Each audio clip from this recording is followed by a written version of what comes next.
ఇలా అయితే కుదరదు. పద్ధతి మార్చుకోకుంటే మీకు ఫ్యూచర్ కష్టమే.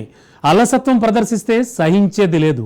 సొంత పార్టీ ఎమ్మెల్యేలకు స్ట్రాంగ్ వార్నింగ్ ఇచ్చారు అధినేత. అధికారం ఉంది కదా అని నిర్లక్ష్యంగా ఉంటే మీకు నెక్స్ట్ ఎన్నికల్లో టికెట్ కూడా ఉండదని కరాఖండిగా చెప్పేశారు. ఇంతకీ ఎవరు పార్టీ ఎమ్మెల్యేలు, ఎవరికి ఎవరు వార్నింగ్ ఇచ్చారు? Let's watch the story.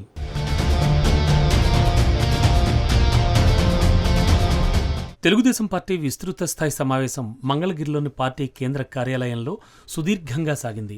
ఈ సమావేశానికి పార్టీకి చెందిన ఎమ్మెల్యేలు, ఎమ్మెల్సీలు, ఎంపీలు, రాజ్యసభ సభ్యులు, జిల్లా పార్టీ అధ్యక్షులు తదితరులంతా హాజరు కావాలని పార్టీ అధిష్టానం గట్టిగానే చెప్పింది. ఇతర వర్గాల వారు కూడా బాగానే హాజరైనా ఎమ్మెల్యేల కోటాలో మొత్తం 135 మంది ఉంటే వారిలో ఏకంగా 15 మంది సమావేశానికి గైర్హాజరయ్యారట. అంతేనా, వచ్చిన వారిలో కూడా కొందరు సంతకాలు చేసి ఆ తర్వాత చిన్నగా జారుకున్నారట. ఈ విషయాన్ని సీఎం చంద్రబాబు చాలా సీరియస్ గా తీసుకున్నారట. సమావేశానికి గైర్హాజరైన వారితో పాటు సమావేశం చివరి వరకు లేని నేతలను గట్టిగానే హెచ్చరించారట. ఇలా అయితే ఫ్యూచర్ లో ఇబ్బందులు పడాల్సి వస్తుందని వార్నింగ్ కూడా ఇచ్చారట.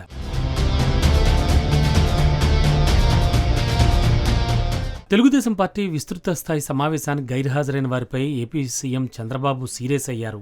పార్టీ కార్యక్రమాల కంటే ఇతర పనులు ఎక్కువయ్యాయా అంటూ అసహనం వ్యక్తం చేశారు. 15 మంది ఎమ్మెల్యేలపై సీఎం చంద్రబాబు ఆగ్రహం వ్యక్తం చేశారు. వారు విదేశాల్లో ఉండడంపై సీఎం తీవ్ర అసంతృప్తి వ్యక్తం చేశారు. నియోజకవర్గాల్లో ప్రజలకు దూరంగా ఉండడం సరికాదని, ఆటాపాటా అంటూ కాలం గడిపితే బాధపడాల్సిన పరిస్థితి వస్తుందని చురకలు వేశారు. ఆహ్వానితుల్లో 56 మంది గైర్హాజరు కావడంపై సీఎం అసహనం వ్యక్తం చేశారట. ఎంతమంది వచ్చారు, సంతకాలు పెట్టి ఎంతమంది వెళ్లిపోయారనేది కూడా అడిగి తెలుసుకున్నారట. సమావేశం చివరి వరకు ఎంతమంది ఉన్నారు, అందరి లెక్కలు తన వద్ద ఉన్నాయని సీఎం ఆగ్రహం వ్యక్తం చేశారట. ప్రజలతో మమేకమైతేనే భవిష్యత్తు ఉంటుందని గట్టిగా హెచ్చరించారట చంద్రబాబు.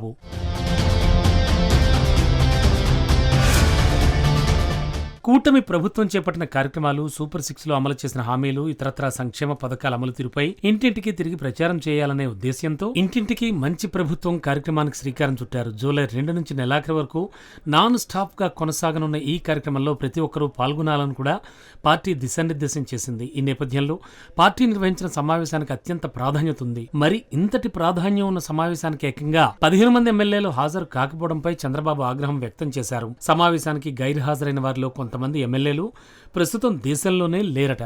విదేశీ పర్యటనలో వారు తలమునకలై ఉన్నారట. ఈ సమావేశానికి హాజరైన వారిలోనూ కొందరు సంతకాలు చేసి అట్నుంచటే జారుకున్న వైనం కూడా చంద్రబాబు దృష్టిని దాటిపోలేదు.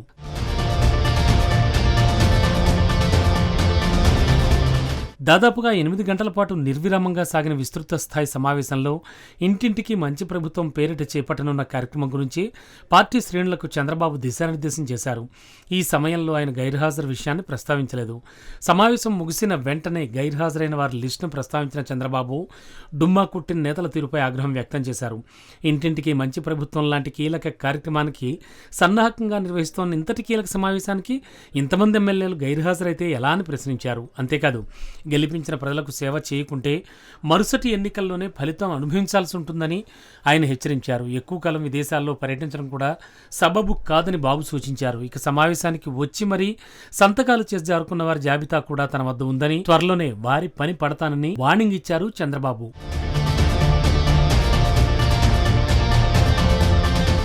కష్ట సమయాల్లో పార్టీకి అండగా నిలిచిన ప్రజలను, కార్యకర్తలను విస్మరిస్తున్నట్లు తన దృష్టికి వచ్చిందని చంద్రబాబు తెలిపారు. జూలై 2వ తేదీ నుంచి మారుమూల పల్లెల్లో కూడా ఎమ్మెల్యేలు, ఎంపీలు, మంత్రులు పర్యటనలు జరపాలని, ప్రజలు అడిగిన ప్రశ్నలకు ఓర్పుగా సమాధానం చెప్పాలని ఆదేశించారు. సమస్యలను క్షేత్రస్థాయిలోనే ఉండి పరిశీలించాలని, అవసరమైతే అదే గ్రామంలో నిద్ర కూడా చేయాలని సూచించారు. పర్యటన సందర్భంలో ప్రభుత్వ అధికారులపై ఎవరైనా ఫిర్యాదు చేస్తే వెంటనే సంబంధిత అధికారులతో మాట్లాడి పరిష్కార దిశగా కృషి చేయాలని ఆదేశాలు జారీ చేశారు. ఎమ్మెల్యేలు, ఎంపీలు అందరూ సామాన్యులతో మమేకమై జవాబుదారీతనం పెంచుకోవాలని సూచించారు. రాజకీయ నాయకులంటే సేవకులుగా ప్రజలు గుర్తించేలా ఇంటింటికి మంచి ప్రభుత్వం కార్యక్రమాన్ని నిర్వహించాలన్నారు. ఇదేమైనప్పటికీ జూలై 2 నుంచి ఇంటింటికి మంచి ప్రభుత్వం పేరుతో ప్రారంభం కాబోయేటువంటి ఈ కార్యక్రమంలో ఎమ్మెల్యేలు, ఎంపీలు మంచి పేరు సంపాదించుకుంటారా లేక ప్రజల నుంచి విమర్శలు ఎదుర్కొంటారా అనేది వేచి చూడాలి.